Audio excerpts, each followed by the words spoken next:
अब ये योगी मोदी शाह तो आजकल के छोटे मोटे शैतान हैं और हमारी नजर अल्लाह यजीद नमरूद अभी जाहिल को देखो, जुम्मा जुम्मा 8 दिन नहीं हुआ वो जनसुरज पार्टी वाला भी बोल रहा है कि यहाँ ओवैसी क्यों आता है, कभी फर्श पर कभी उनके दर कभी दर बदर, ऐ नशाए इख्तिदार हम कहां कहां से।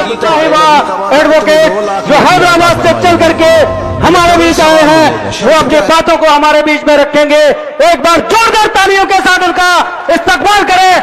सैयदा एडवोकेट फलक साहिबा आपके बीच।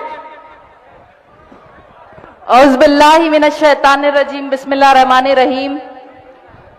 आपके हल्के से मजलिस के उम्मीदवार जनाब तौसीफ आलम साहब, हैदराबाद से यहाँ आए हुए मजलिस के सभी जिम्मेदारान, बहादुरगंज से मजलिस के जिम्मेदारान, यहाँ मौजूद मेरे भाइयों बुजुर्गों, सुनने वाली मेरी माँ और बहनों, अस्सलाम वालेकुम व रहमतुल्लाहि व बरकातुहू। गरम जब मराकाए सबर और रजा होता है तो कोई जानबाज ही मैदान में खड़ा होता है। जिसको चुनती है मशीयत किसी मकसद के लिए, उसका अंदाज ही सबसे जुदा होता है। हर किसी को हमारे सदर साहब से तकलीफ, चाहे भाजपा हो, कांग्रेस हो, जेडीयू हो, आरजेडी हो, और अब जो जुम्मा 8 दिन नहीं हुआ वो जनसुरज पार्टी वाला भी बोल रहा है कि यहाँ ओवैसी क्यों आता है। तो सुनिए, बिहार में 20 साल से नीतीश कुमार की सरकार है ना, उससे पहले 15 साल लालू की सरकार थी, और सीमांचल में तो कांग्रेस, भाजपा, जेडीयू, आरजेडी हर कोई जीता हुआ है। उसके बावजूद भी सीमांचल में कोई हॉस्पिटल्स किसी ने नहीं बनाया, जिसकी वजह से हमारे तकरीबन खवातीन की डिलीवरीज घरों में होती है। और हैदराबाद जहां से ओवैसी साहब सांसद है, वहां पे कई हॉस्पिटल्स रहने के बावजूद भी मजलिस ने वहां असरार ओवैसी हॉस्पिटल खोले, जहां खवातीन की डिलीवरीज, नॉर्मल डिलीवरीज फ्री में होते हैं, मुफ्त में। और दीगर पार्टीज सीमांचल में इतने सालों से यहाँ पे कोई कॉलेजेस, स्कूल्स, यूनिवर्सिटीज नहीं खोले, जिसकी वजह से हमारे बच्चों को दूसरे शहरों में जाके तालीम हासिल करनी पड़ती है। लेकिन हैदराबाद जहां से ओवैसी साहब सांसद है, वहां ओवैसी स्कूल्स और कॉलेजेस के जरिए 18,000 बच्चों को मुफ्त में तालीम मिल रही है। केजी टू पीजी कैंपसेस है, वहां 18,000 बच्चे मुफ्त में तालीम हासिल कर रहे हैं। और बिहार में यहां मुसलमानों की आबादी 17% है, लेकिन यहां का माइनॉरिटी बजट सिर्फ 650 करोड़। और तेलंगाना में जहां मजलिस का एक एमपी और कुछ एमएलए है, वहां मुसलमानों की आबादी सिर्फ 12% है, लेकिन वहां का माइनॉरिटी बजट 3,500 करोड़।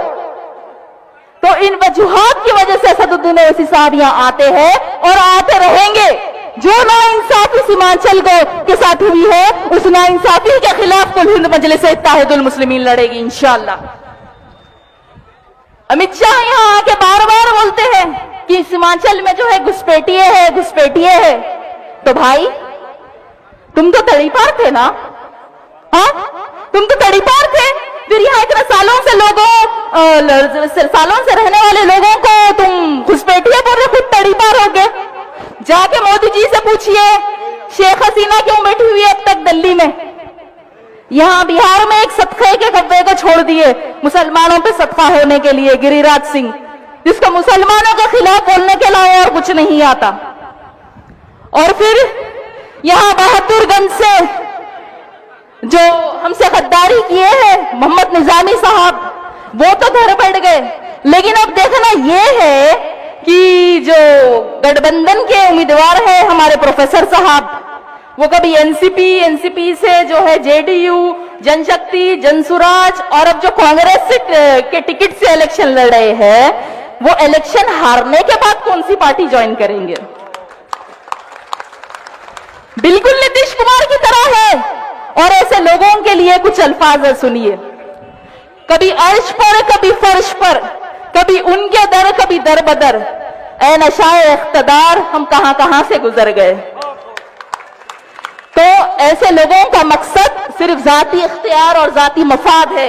इनकी लड़ाई सिर्फ इख्तिदार के लिए है, लेकिन मजलिस इत्तेहादुल मुस्लिमीन की लड़ाई इख्तिदार के लिए नहीं है। मजलिस की लड़ाई इंसाफ के लिए है, मजलिस की लड़ाई बराबरी की है, मजलिस की लड़ाई हिस्सेदारी की है, मजलिस की लड़ाई हमारा वजूद, हमारा वक़ार, हमारी अज़मत, हमारी शिनाख्त के लिए है। मस्जिदों के तहफ़्फ़ुज़ के लिए लड़ाई है।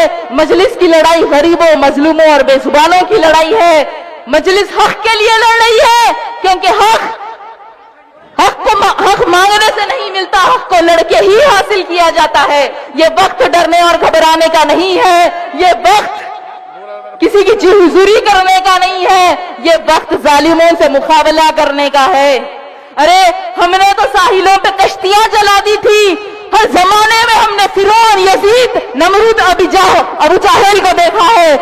अब ये योगी, मोदी, शाह तो आजकल के छोटे मोटे शैतान है, और हमारी नजर अल्लाह पे है। और जिस कौम की नजर अल्लाह पे होती है, जो कौम तवक्कुल पे रहती है, जिस कौम का ईमान मजबूत होता है, और जो कौम सिर्फ अल्लाह के आगे झुकती है, उस कौम का कोई कुछ नहीं बिगाड़ सकता। तो 11 तारीख के दिन आप लोग ये सोच के वोट डालेंगे कि मजलिस के लिए आप आए हुए, आपकी लड़ाई लड़ेगा, आपकी आवाज को बुलंद करेगा। 11 तारीख के दिन बहादुरगंज की आसमान में सिर्फ पतंग नजर आनी चाहिए, बाकी किसी के लिए भी जगह बचनी नहीं चाहिए। वाखिरुद्दावाना अल्हम्दुलिल्लाहि रब्बिल आलमीन। AIM के मेंबर सैयद फलक ने अपने एक बयान में कहा कि ये मोदी योगी कुछ नहीं है।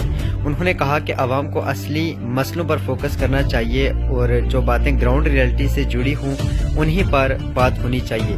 सैयद फलक ने सरकार की पॉलिटिक्स पर भी सवाल उठाए और कहा कि लोगों को अपने हक की आवाज़ उठानी चाहिए। आपकी राय कमेंट सेक्शन में जरूर देगा और मजीद ऐसे अपडेट्स के लिए CRF न्यूज़ को फॉलो करना मत भूलिए।